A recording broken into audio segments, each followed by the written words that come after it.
and so we're going to move on to Dr. Julia Piper. Dr. Piper is the owner, CEO, and registered GP for a private medical practice in Leicester, specializing in functional medicine and occupational medicine. Dr. Piper is a fellow of the Royal College of General Practitioners and a member of the Independent Doctors Federation, where she was a trustee, committee member, and chairman of their professional development committee for many years. She's a current committee member of the British Society of Ecological Medicine, and she's going to talk to us today about chronic infections as associative finding in Parkinson's disease. And I had that on the first slide because we see a lot of Parkinson's in the familial association with some of these underlying molecular pathways. So we're delighted to have Julia today. I'm delighted to meet you today. Thank you very much for your talk.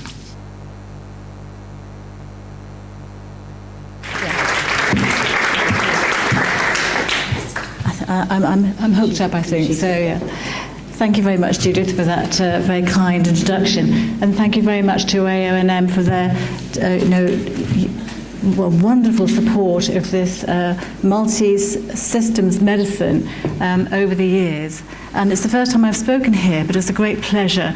I was talking to Lucille Leader on Friday as I was presenting my son's case of schizophrenia, and we've been healing him over many years now, and he's doing very well. And Lucille runs a centre with her husband for Parkinson's disease, and it was very, very interesting listening to you. And I just wanted to just draw your attention to her wonderful book that's been written by her and her husband as a wonderful support for people who are suffering with Parkinson's and also their relatives and friends. So we're just going to let's see, get this one working. Can you hear me all right? So first of all, in terms of Parkinson's disease, I drew a little bit of information from David Perlmutter, the famous neurologist who thinks laterally into biological systems. And he worked with his father to help his father stabilize from Parkinson's disease. And I wanted to just look at how common this is. 1 million people in the USA, but as we know with any chronic illness, it has huge impacts, not only on the individuals, but also the families. And therefore, the actual people that these illnesses affect, and this is not only the case for ME, but all chronic illnesses, are far in excess of that. So we need to think of this the incredible human effect. This disease of Parkinson's disease, Parkinson's actually, as we know, is a neuroinflammatory condition, and the symptoms actually affect mainly the motor system. It also affects us cognitively, but the motor systems, remember, not only affect our skeletal muscles, our movements and slowness of movements and tremor, rigidity, but also our internal smooth muscles. So there are difficulties sometimes with swallowing and also with constipation. The voice can be affected, the writing becomes very small, and there are balance problems. I suppose, as doctors, we're very traditionally trained as one disease and one solution, such as a drug, and there's some drugs that are pretty wonderful, and L-DOPA is one of them, because at the root of Parkinson's, there's a deficiency of dopamine. And L-DOPA has given, tremendous benefit to all people with Parkinson's disease. But for those of you who have experience with this illness, we know that L-DOPA can only be given every 3 hours and wears off, and we get this on-off period, which is quite difficult to manage, and which Lucille's book deals with extremely well. And there are various other drugs that help, and I don't necessarily want to go into those details at the moment. They're also in the book. But also to say that it's really the multi-systems biological approach to chronic illness that we need to be thinking about. And I think I draw into my own son's sort of healing with schizophrenia, which is an incredibly complex condition. And the dolls, and as you open each doll, you get to another one and another one and another one. And we never stop learning. And every time I come to a conference like this, I always learn. We always learn. The case history is of a patient who came to me in my role as an occupational doctor as well as a GP. And this was a company who were very good to their employees. They had a charity, and they funded a few tests for him to try and assess whether they were causing him damage. I mean, he was actually quite ill with Parkinson's disease. He'd been with them for 25 years. He was 45, and he'd had the Parkinson's disease diagnosed about 7 years previously. Interestingly, his mother, sadly, had died of lupus, but over a long fulminating time of gradual organ failure over a 10-year period. And soon after that, he got married. And he told me he was last well at the age of 33. And at that time, he went on holiday to Florida. Now, when I first saw him, he had no memory of actually having had a bite in his arm when he was away. But he told me I was okay until I got home, and then I had fulminating gastroenteritis, and I couldn't sit up. I was in hospital, I had IV drugs, and it didn't settle. I mean, it settled to a degree, so he could sort of function. But after that, he remained with GI symptoms for years and years. He was investigated initially with colonoscopy and the usual tests that we do as medics to make sure there's nothing serious underlying, endoscopy and possibly celiac disease excluded. But unfortunately, as I say, had suffered with this for all that time. So when I met him, about 12 years he had suffered with this. So the chronology was that he'd been well, he'd actually had a very bad bite when he was away, but he hadn't told me that at that time. He developed gastro problems, and then 5 years later developed the Parkinson's disease. And there is that, of course, that underlying history of autoimmunity with his mother. So I followed the gut and decided, right, okay, let's look to see if we can get you a bit better than you are. But he had a very high-flying job, very well paid, a lot of responsibility. But he was, escaping into his office at the L-DOPA wear-off period, and all his staff were very kind of covering for him. He'd make sure he didn't book meetings at that time. And he, in general, probably wasn't coping that well and would probably escape home probably quite early in the day. But when he was well and he had the L-DOPA on board, he was managing to get a lot of the job done.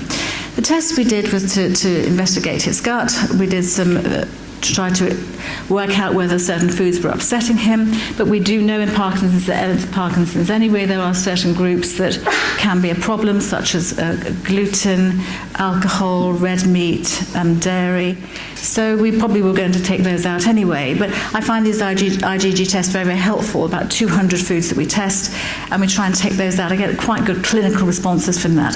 IgG reactions, we don't really understand totally what's happening and why we get these reactions, but it may be just certain complex foods mixing with other toxicities such as metals or with organisms. We looked into the stool to see if he was digesting properly, did the usual metabolic screens. I did a toxicity test, which was negative, but there are much more deeper toxicity tests available now, such as DNA adducts, which we will be looking at some point. We looked at the Genova neurogenomic screen for individual polymorphisms for detoxification and effects on the nervous system. But now live code do much more detailed tests, so the tests move on as well.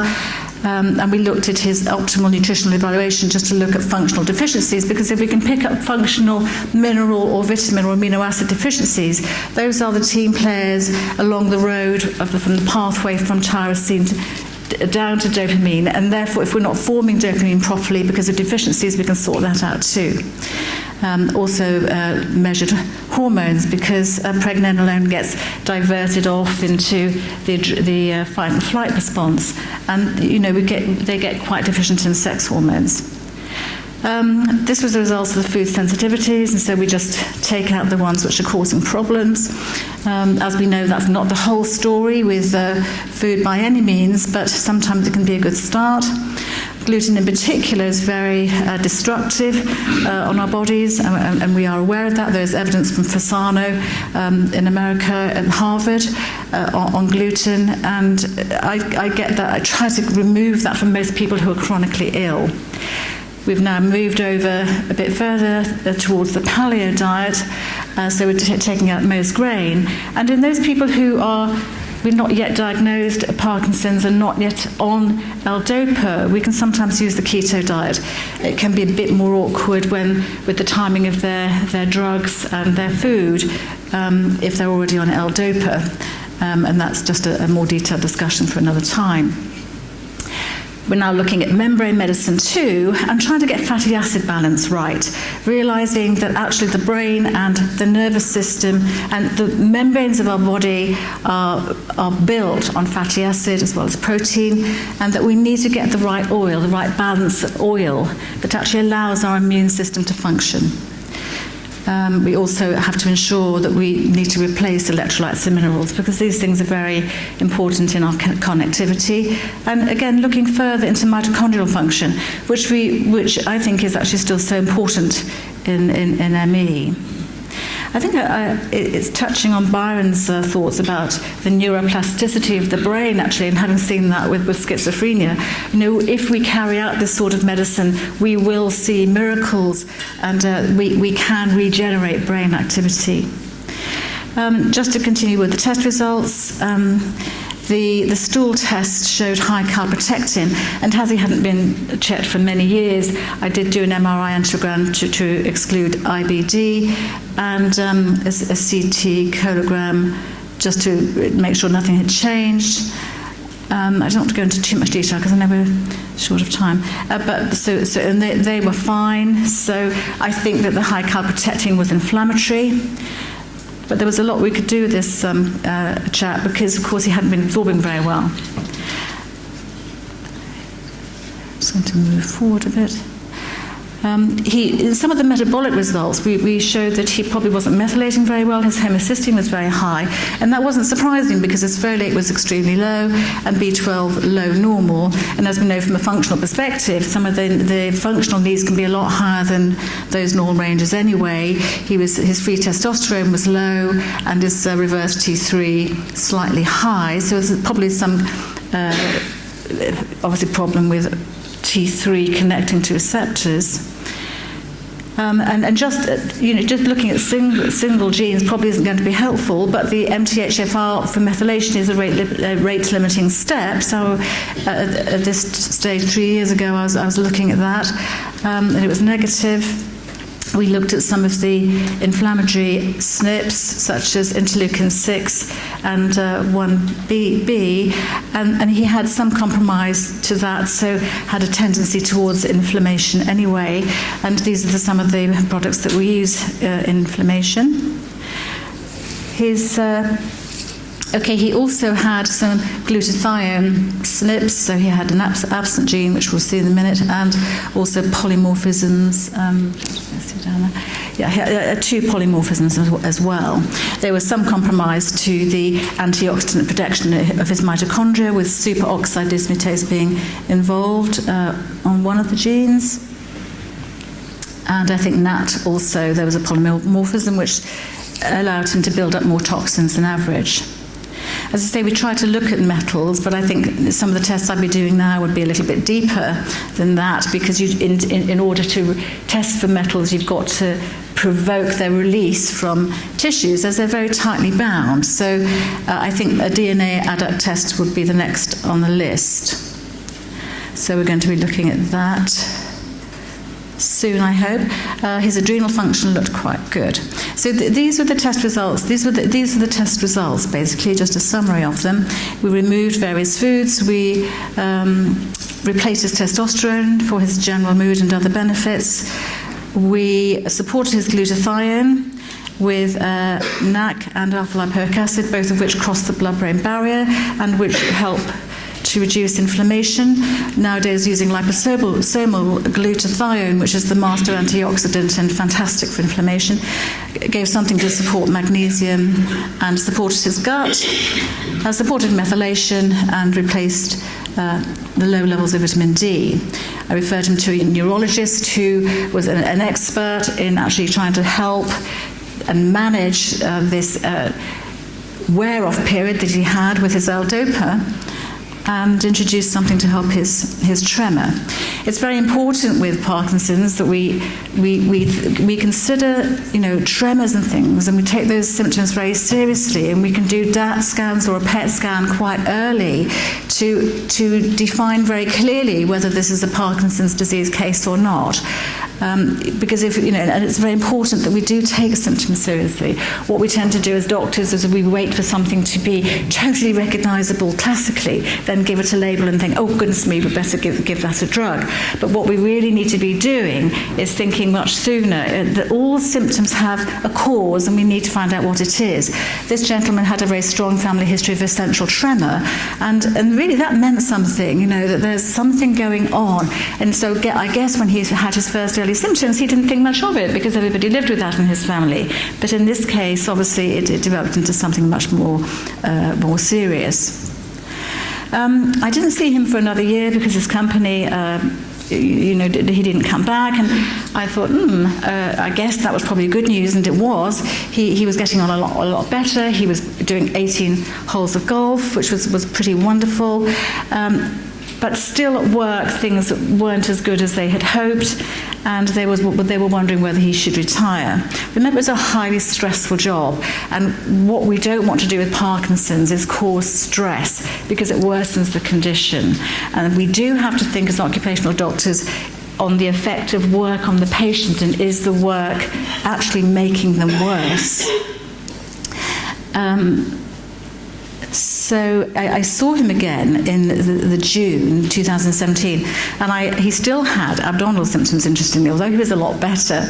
And clinically, I thought he had SIBO, and I asked him to do the test for SIBO. We organised an advanced intestinal barrier assessment. So we looked into his gut a bit further, and interestingly, he hadn't done the SIBO test, so I treated him empirically, and he got better quite quickly. I did use antibiotics, which I did do a couple of times on him, totally against what I normally do, because he's got such gut problems, but he didn't want anything else. So I thought, look, we need to go for it here. So he did well with that, and then when the barrier assessment came back, the gut barrier assessment, he had very high LPS on IgM, and still slightly high zonulin, so I guess there was either an infection and a bit of gluten and grain problem maybe causing that. But I then went to the AONM tests and did those, and thinking there was an infection there. And I think we've all become much more aware that infection can underlie illness and immune dysfunction, and what that does to the body. So we found him to have a low CD57 when we did his. Actually, I'll just go through these first. Actually, yes. So this was the gut results that showed you the high zonulin and the high LPS IgM. And he would have been very inflamed with that going on. H. pylori was negative, and these. Sorry, I didn't. Maybe if you can't see them properly, but essentially the AONM tests showed a weak ELISpot for Borrelia.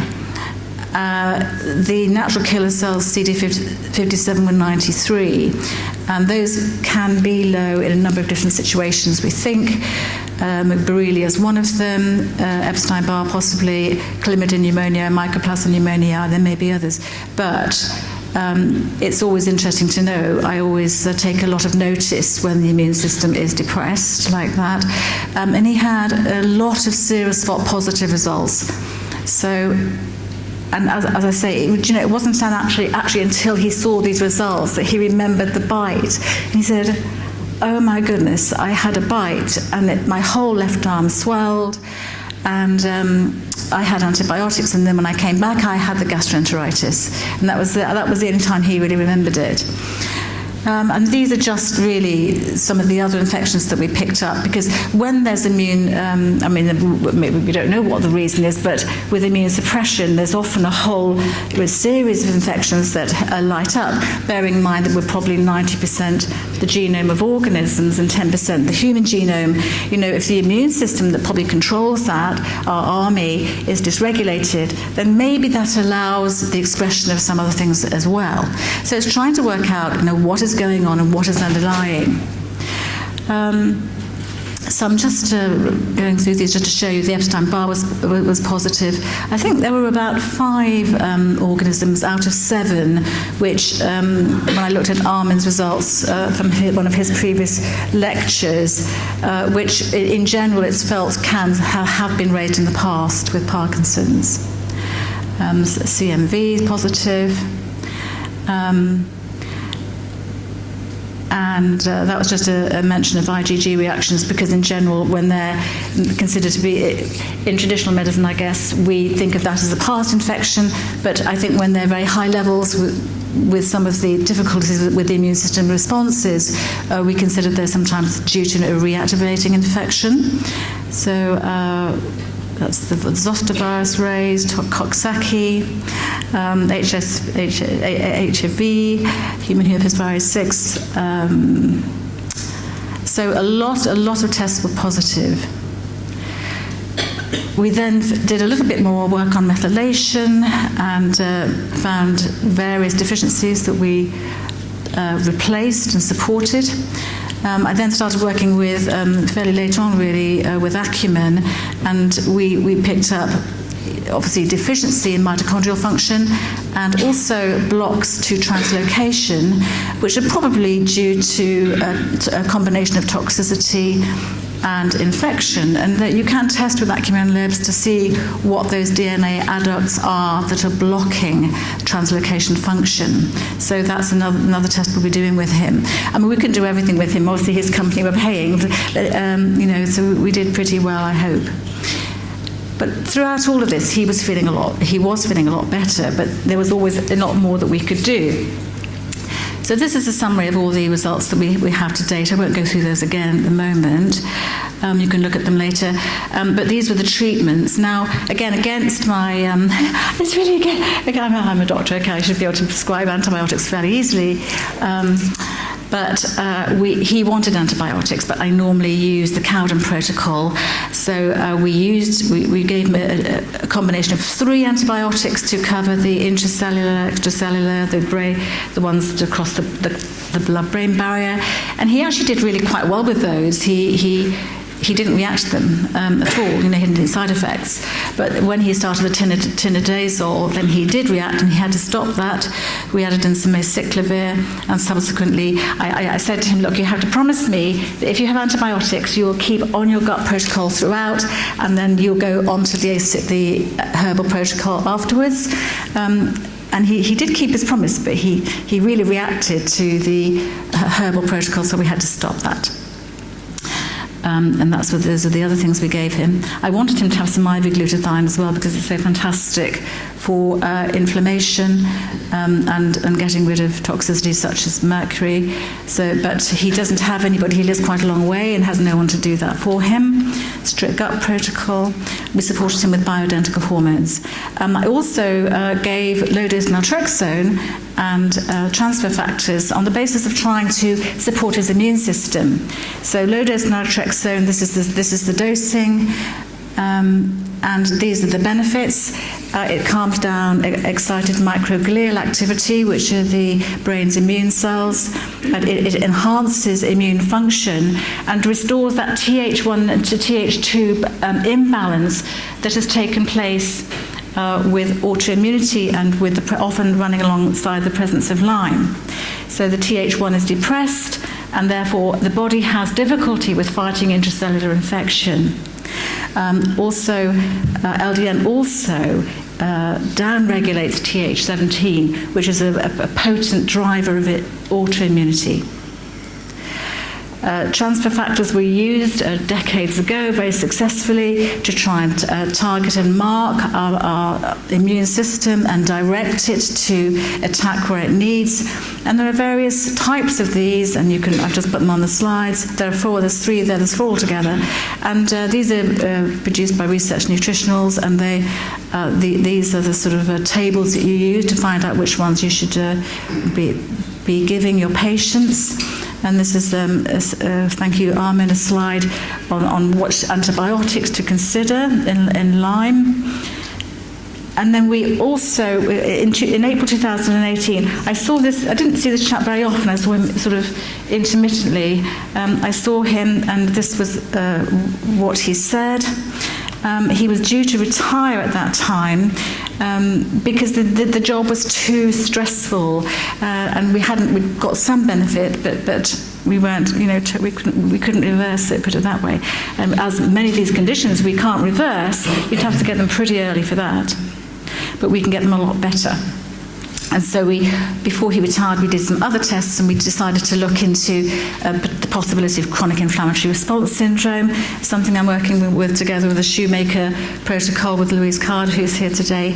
But at that time, although I'm trained in SIRS, I've done that through my fellowship with the American A4M, and we've been really struggling with some of the tests with Shoemakers anyway, because they don't really fit into the strict parameters of Shoemaker.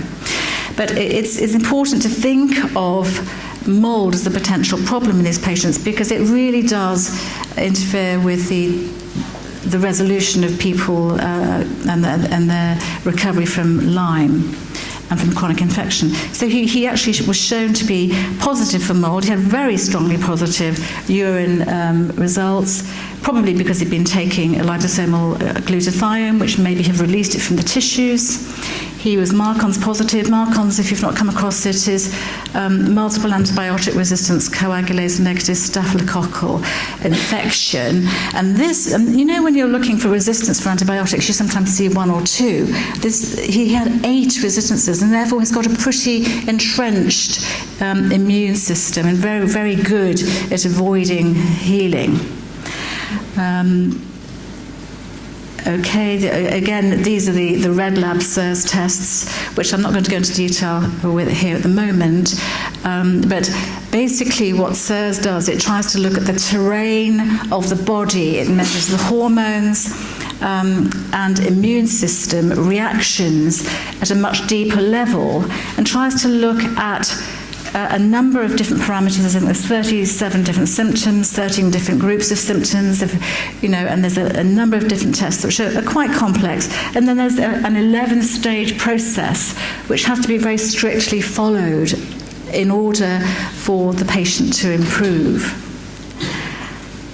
So I thought that was worthwhile mentioning, because it is quite, it looks quite complex, but when you actually read it, it's fine.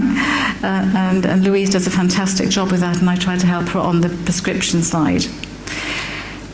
So that's Shoemaker. And then I spoke to him to tell him I was coming to talk about him again. And he's really doing well. He retired. He rested up for 4 months. He walked. He went to the gym. He realised that the impact of the stress of the job he had been doing was too much for him. And after 4 months, he was back at work again, but with a different company and doing 6 hours a day, and he's doing really well. He said when he compares himself with other people, he's really doing a lot better than a lot of his compatriots that he meets at hospital who've got the same condition. So he's going to come back and have some more tests, and we'll see if we can get a bit further and help him some more. The thoughts on discussions, I know I'm nearly running out of time, so I think the thing is to, any symptom, you've got to take it seriously and investigate. The DATS and the PET scan are very, very helpful if they've got a tremor or any other early sign of neuroinflammation. So, movements or tics or that sort of thing. I think think organisms and look for them, consider moles, consider this, if they're very ill, usually these people are very ill, have got SIRS, so you think of that in the background and just wonder whether we should be investigating those from square one. I've got to think about DNA adducts. We've got to think what might be attached to him epigenetically or to his membranes and interfering with his immune function. And some of the work with oral phospholipids, IV phospholipids, not so easy to access, can be very helpful. Remembering that all neurological conditions and I suppose, chronic conditions really have a multiple systems biology basis, and therefore, if we can support these people in different ways rather than just drugs, that's where we should be going. The one answer for one disease model that, is the same for every average person doesn't really exist. Also, remembering we can influence the immune system with low-dose naltrexone and transfer factors. I've been thinking about the endocannabidiol systems recently and trying to look at that more, and there's a lot of evidence abroad, for the use of cannabis in certain conditions, and actually it's quite well researched for Parkinson's, and it's particularly good for spasticity and tremor, and also for relaxation properties, so possibly for immunomodulation. So there's a lot to come on the cannabis model. I think it is something we all need to know about, because it's actually, I think, a huge paradigm which is going to move us and change the way we think, and we've got to really be looking at changing the NICE guidelines and getting that prescribable in this country. And I think really that's probably I could probably finish on that. Yes. I don't know so much about hyperbaric oxygen, but I know some people found those other things quite helpful. Just a couple of other slides from Armin, thanks again. Just detailing some of the evidence behind Borrelia and its associations with Parkinson's. And in this gentleman, out of the 7 organisms that have been associated with Parkinson's disease, he had 5 of them. And remembering this multifactorial etiology of autoimmune disease, and we don't actually just have one thing. There's so much going on inside of us. And with his family history, from a genetic perspective, he was probably always going to be vulnerable from the environment with infections or toxins or chemicals, and then the effect on the immune system and the dysregulation on that, then winding the whole thing up to another gear. So that's it. So think multi-systems. Okay, that's it, I think. So thanks for listening.